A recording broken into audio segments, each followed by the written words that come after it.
Assalamualaikum warahmatullahi wabarakatuh dan selamat berjumpa lagi bareng saya Andi Sulwibo di channel kita yang tercinta ini pemirsa. Kali ini kita mau memperbaiki sebuah penanak nasi atau rice cooker dengan tipe Sharp, dengan merek Sharp dengan tipe KS N18MG RD yang rusak mati. 2 hari yang lalu masih bisa dibuat untuk masak nasi, begitu nasi udah matang rice cookernya mati total. Tuh, saya coba cek menggunakan avometer ya. Pertama, saya cek dulu avometer saya, lampu continuity hidup pakai skala X1. Terus saya ambil steker, saya cek korslet nggak. Ternyata nggak korslet pemirsa. Berarti ini udah boleh dicolokin ke arus listrik 220 volt. Tapi ya masih tetap aja nggak hidup karena belum dibetulin ya. Dan langsung aja saya ambil obeng plus. Di sini ada satu buah skrup. Saya buka skrupnya. Kalau misalnya pemirsa rajin nonton video di channel saya, penanak nasi ini udah pernah saya perbaiki dulu pemirsa. Dulu udah pernah saya perbaiki dan dapat beberapa bulan ternyata rusak lagi gitu. Kerusakannya sama, thermal fuse-nya putus gitu. Kok bisa thermal fuse-nya putus? Yang jelas dia overheat gitu. Kenapa dia overheat? Nah, ini yang jadi pertanyaan pemirsa. Harusnya dia nggak overheat, tapi dia overheat. Mungkin dia banyak tuh, nanti daripada menduga-duga nggak saya kasih tahu deh. Nanti aja kalau misalnya ada kasus yang baru. Nah, ngebukanya pakai cara dicongkel seperti ini pemirsa. Congkelnya pelan aja ya, jangan dipaksa. Pakai obeng pipih atau obeng min. Nah, letak dari thermal fuse ada di sini. Jadi langsung aja kita cek pakai avometer analog skala X1 dan kita lihat di lampu continuity-nya pemirsa. Lampu continuity-nya hidup ya. Tuh hidup warna merah dan jarum avometernya bergerak. Sekarang saya cek ujung ke ujung pada thermal fuse. Ternyata memang thermal fuse-nya benar-benar putus. Langsung aja saya ambil obeng lagi, buka klipnya atau klemnya. Klem dari thermal fuse itu kita buka dulu, terus kita bisa buka salah satu dari kaki thermal fuse atau dua-duanya kita buka juga nggak apa-apa pemirsa.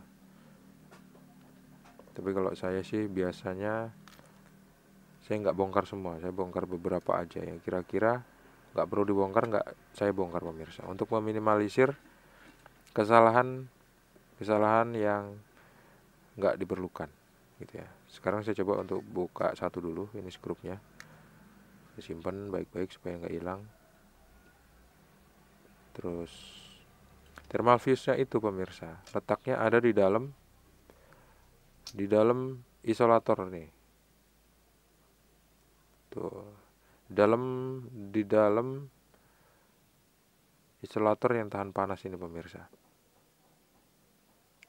Saya tarik ya. Tuh, ini dia thermal fuse-nya. Thermal fuse ini bisa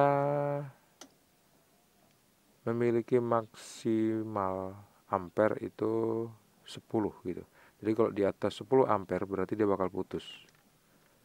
Nah, berarti di atas 10 ampere dia putus. Nah, artinya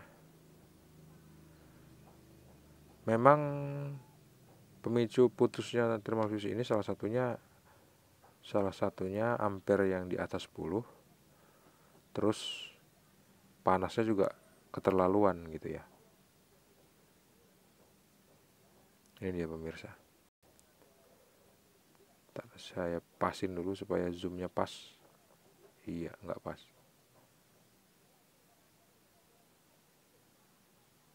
Langsung aja deh saya putusin.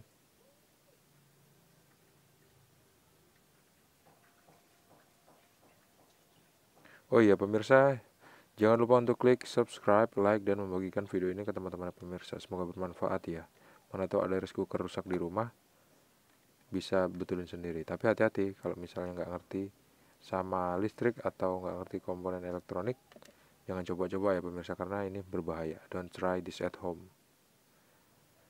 Ini thermal fuse-nya 250 volt 157 derajat Celcius 10 ampere. 157 derajat Celcius 10 ampere. Ini saya udah beliin yang baru pemirsa. Jadi saya nggak beliin thermal fuse yang ukurannya beda atau lebih besar karena itu berbahaya. Kalau untuk alat-alat pemanas saya nggak merekomendasikan untuk ganti thermal fuse-nya atau ganti fuse dengan nilai yang lebih tinggi atau ampere yang lebih tinggi. Itu bahaya banget. Karena alasan kalau misal dikasih yang nilainya lebih tinggi gitu ya, bisa jadi dia kebakaran nanti, bisa jadi korslet. Jadi kalau bisa dikasih yang nilainya pas aja. Dan saya nggak merekomendasikan juga untuk menjumper thermal fuse-nya dengan kabel, karena bahaya pemirsa. Bisa ada kabel yang meleleh kalau misalnya memang nanti di jumper ya, nggak pakai thermal fuse. Begitu ada korslet kita nggak tahu gitu. Nah, sedangkan rice cooker ini kan hidup terus gitu, jarang kita matikan kecuali time-time tertentu aja gitu. Jadi kalau misalnya waktu kita hidupin terus kita tinggal pergi, tiba-tiba dia overheating atau ampere naik karena korslet gitu ya, bisa jadi kabel itu bakal meleleh pemirsa. Nah, kalau misalnya kabel meleleh kadang-kadang dia bakal nimbulin korsleting listrik yang lebih parah di rumah kita gitu. Jadi kita nggak mau dong kejadian-kejadian yang nggak penting seperti itu terjadi. Jadi untuk pemanas saya sarankan untuk menggunakan thermal fuse atau menggunakan fuse yang sesuai dengan standarnya. Karena digantinya pun gampang fuse-nya. Nah, fuse ini pemirsa, itu nggak bisa kita solder kakinya, kita tempelin ke kabel yang jadi kabel bawaan dari rice cooker ini gitu. Karena kalau kita solder nanti timahnya pun bakal meleleh kalau misalnya panas dari rice cooker itu lebih dari 100 derajat Celcius. Jadi mau nggak mau kita harus jepit menggunakan standar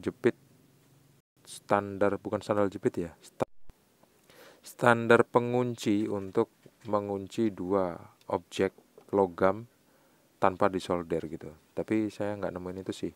Jadi saya pakai model ikat apa tuh namanya, ikat ekor babi, atau saya tunjukin ke pemirsa kayak yang saya tunjukin tadi. Nah, yang ini nih, yang ekor babi pemirsa. Tuh, ngikatnya seperti ini. Tuh, nanti kapan-kapan saya bikin deh. Saya bikinin tutorialnya cara bikin ikat ekor babi. Karena ini standarnya memang harus kayak gini supaya dia nggak lost kontak. Sisi dua sisi kiri kanan, ujung ke ujung dari thermal fuse saya ikat seperti itu. Kemudian saya tes pakai voltmeter skala X1. Kalau memang dia kondisinya bagus, ya lambung continuity bakal hidup. Betul, ternyata memang benar-benar hidup, kondisinya oke. Nah, kalau misalnya kita udah pastikan bahwa thermal fuse-nya itu bagus seperti ini, barulah kita pasang lagi pemirsa. Kita ingat-ingat lokasinya di mana. Jadi kita masukin, kita pasang di lokasi yang benar itu seperti ini.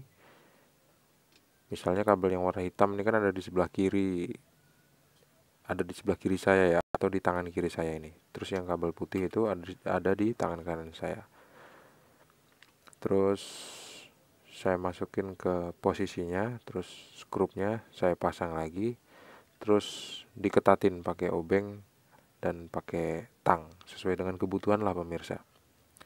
Tapi ingat untuk nyekrup atau ngencengin baut sama skrupnya itu jangan terlalu kenceng. Kalau kekencengan dia bisa patah karena tenaga kita jauh lebih gede daripada barang-barang yang diproduksi oleh manusia itu sendiri. Nah, kira-kira udah ketat banget aja barulah kita sudahi pemirsa, jangan dipaksa banget. Terus tinggal dipasang klip atau klem untuk thermal fuse, dan thermal fuse ini harus ditempelin ke bodi dari dari pemanas penanak nasinya ya pemirsa. Soalnya kalau nggak ditempelin nanti dia nggak bisa ngecek seberapa panas rice cooker itu gitu. Kalau misalnya ditempelinnya pas, nanti dia kan bisa ngecek, oh ternyata panasnya lebih dari 157 derajat Celcius. Maka dengan itu dia bakal memutuskan dirinya pemirsa, supaya thermal fuse, supaya rice cookernya aman dan nggak terjadi korsleting listrik di rumah kita gitu ya. Tuh, udah dipasang, terus cek untuk kesekian kalinya, tuh nyambung ya. Kalau yang pertama tadi kan nggak nyambung. Oke, beres. Sekarang kita tinggal pasang skrup yang satu buah tadi. Terus kita siapin panci atau apa deh pokoknya untuk ngetes rice cookernya pemirsa. Dan ini adalah tipenya ada di bawah.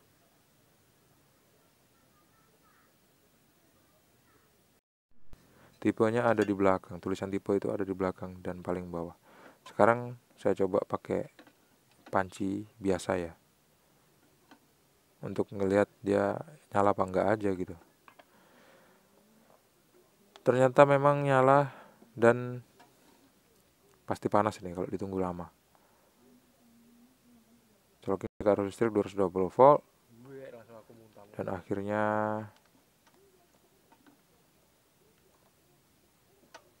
ntar saya cari posisi dulu.